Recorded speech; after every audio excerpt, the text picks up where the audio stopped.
स्वागत है आपका एक और रोमांचक यात्रा में, जहां हम कैलाश पर्वत के रहस्यों को और गहराई से समझेंगे। पिछले एपिसोड में हमने इस पवित्र पर्वत के पौराणिक और भूवैज्ञानिक जन्म के बारे में चर्चा की थी।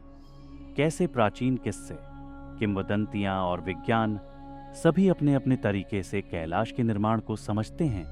आज हम आपको एक ऐसी कहानी सुनाएंगे जो पवित्रता, शक्ति और अध्यात्म से जुड़ी हुई है।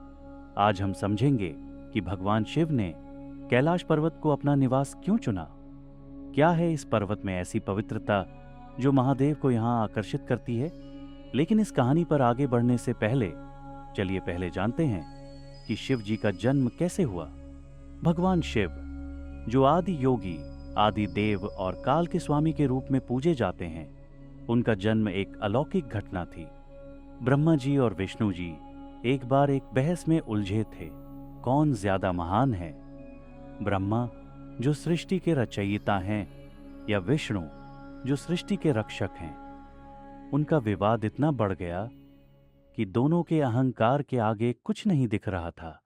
तभी अचानक एक तेज प्रकाश प्रकट हुआ, एक बड़े से ज्योतिर्लिंग का रूप लेकर। वह रोशनी इतनी तेज थी कि ब्रह्मा और विष्णु दोनों चौंक गए। उन्हें समझ नहीं आ रहा था कि यह क्या है और कहां से आया है। ब्रह्मा जी अपने हंस पर चढ़कर उस तेज का उत्तर अंत तक देखने निकले और विष्णु जी वराह रूप लेकर उसके नीचे का अंत देखने चले गए। लेकिन दोनों हार गए। न ब्रह्मा जी को उसका अंत मिला, न विष्णु जी को। तब उस तेज से एक आवाज आई, मैं हूं सबसे प्राचीन और सबसे महान। मैं हूं काल का मालिक, समय का स्वामी, शिव। यह सुनकर ब्रह्मा और विष्णु का अहंकार चूर चूर हो गया और दोनों ने समझ लिया कि शिव ही सच में सबसे महान है। शिव का जन्म, यह रूप समय से परे है। वे न तो पैदा होते हैं न मरते हैं। वे हैं आदि योगी, जो सनातन धर्म के प्राचीन योगी और तपस्वी हैं। जब भी प्रलय होती है, जब भी विश्व विनाश की ओर बढ़ता है, तो शिव अपने तांडव से उसका अंत करते हैं। इसलिए उनका रूप एक तरफ भयावह है, तांडव का स्वरूप, और दूसरी तरफ शांत तपस्या में लीन योगी। यह शिव का जन्म नहीं, बल्कि एक कॉस्मिक रियलिटी का प्रकटीकरण है। शिव हमेशा से थे और हमेशा रहेंगे, क्योंकि वे ही सबका अंत और सबका आरंभ है। इस कहानी में शिव को अनादि, यानी जो कभी पैदा नहीं हुआ, माना गया है और उनका प्रकट होना एक अलौकिक घटना थी जो विष्णु और ब्रह्मा के मन को सुधारने के लिए हुई थी। भगवान शिव ने कैलाश पर्वत को अपना निवास क्यों चुना? इसकी कहानी काफी रोचक और ज्ञान से भरपूर है। यह कहानी उनके वैराग्य और शांति के प्रति उनकी प्रभुता को दिखाती है। जब प्रभु शिव अपनी तपस्या और ध्यान में लीन रहते थे, उन्हें एक ऐसे स्थल की तलाश थी जो पूरी तरह से शांत हो, जहां प्रकृति अपनी असली रूप में हो और जहां का माहौल उनके स्वभाव के अनुरूप हो। उनका मन कभी सांसारिक भोगों में नहीं लगता था, क्योंकि शिव तो सन्यासी, वैरागी और तपस्वी हैं। उन्हें एक ऐसी जगह की जरूरत थी जहां वो अपनी तपस्या और योग को बिना किसी विघ्न के कर सके। तब शिव अपनी पत्नी देवी पार्वती के साथ विश्व भ्रमण पर निकले और अपने निवास के लिए स्थल ढूंढने लगे। उन्होंने कई जगह देखी, घने जंगल, पहाड़, नदियां, लेकिन उनका मन कहीं नहीं लगा। उन्हें एक ऐसी जगह चाहिए थी जहां पूरी तरह का शांति हो और प्रकृति का सुंदर रूप भी हो। अंत में उनकी यात्रा ने उन्हें हिमालय के ऊपर एक अति पवित्र और अद्भुत पर्वत पर पहुंचा दिया, कैलाश पर्वत। जैसे ही शिव जी ने कैलाश देखा, उन्हें उस जगह की महान शांति और दिव्य प्रकाश का एहसास हुआ। उन्होंने तुरंत समझ लिया कि यह वही स्थल है जिसका वो तलाश कर रहे थे। कैलाश का वातावरण, उसका निर्माण और महान ऊंचाई उनके योग और तपस्या के लिए सही था। यहां प्रकृति के साथ एक आत्मीयता थी, एक ऐसी व्यापक शक्ति थी जो उन्हें अपने और करीब महसूस कराती थी। देवी पार्वती ने भी कैलाश की शोभा को देखा और कहा, स्वामी, यह जगह सच में आपके योग और ध्यान के लिए उत्तम है।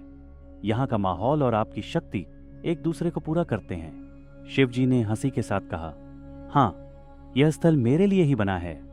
यहीं मैं अपनी तपस्या, योग और शांति का अनुभव करूंगा।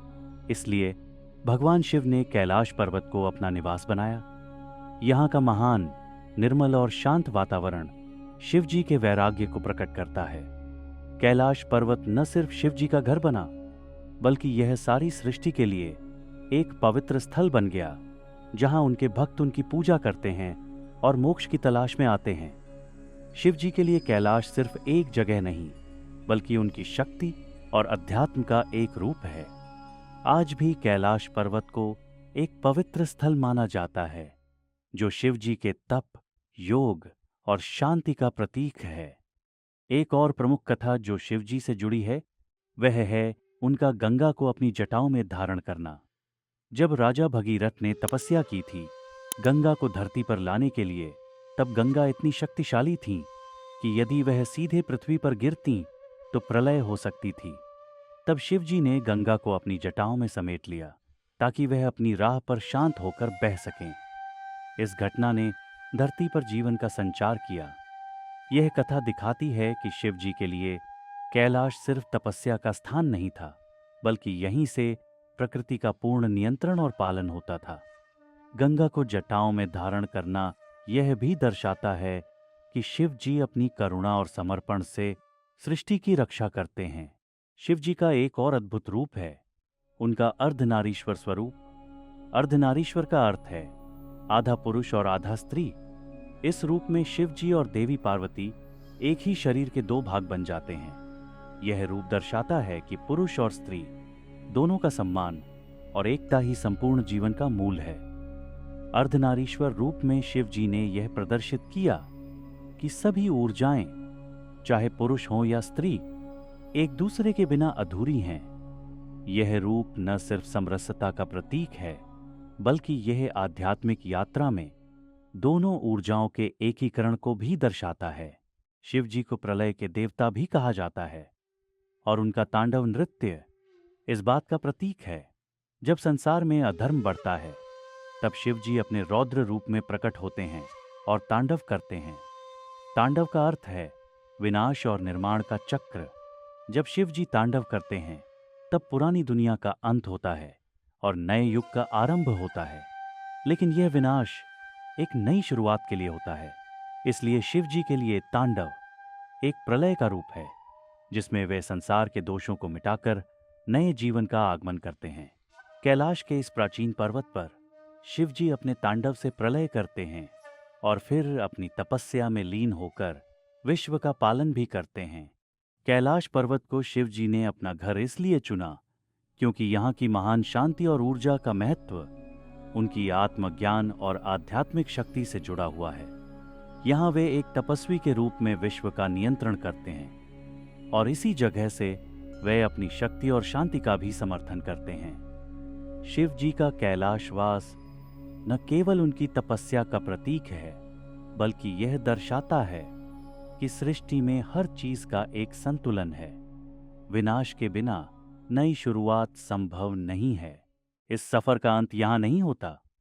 अगले एपिसोड में हम बात करेंगे शंभाला की, देवताओं का गुप्त शहर जो रहस्यों से भरा हुआ है। हम जानेंगे कि शंभाला का कैलाश पर्वत से क्या गहरा संबंध है और कैसे ये दोनों स्थान एक दूसरे से आध्यात्मिक रूप से जुड़े हुए हैं। तो इस अद्भुत यात्रा के अगले चरण में हमारे साथ जुड़ें, हमारे चैनल को सब्सक्राइब करें और अगले एपिसोड के लिए नोटिफिकेशन बेल जरूर दबाएं, ताकि आप इस रहस्य से जुड़ी कोई जानकारी मिस न करें। और हाँ, कमेंट्स में हमें बताएं, क्या आपने पहले कभी शंभाला के बारे में सुना है? आपके विचार क्या हैं? हम आपके उत्तर जानने के लिए उत्सुक हैं।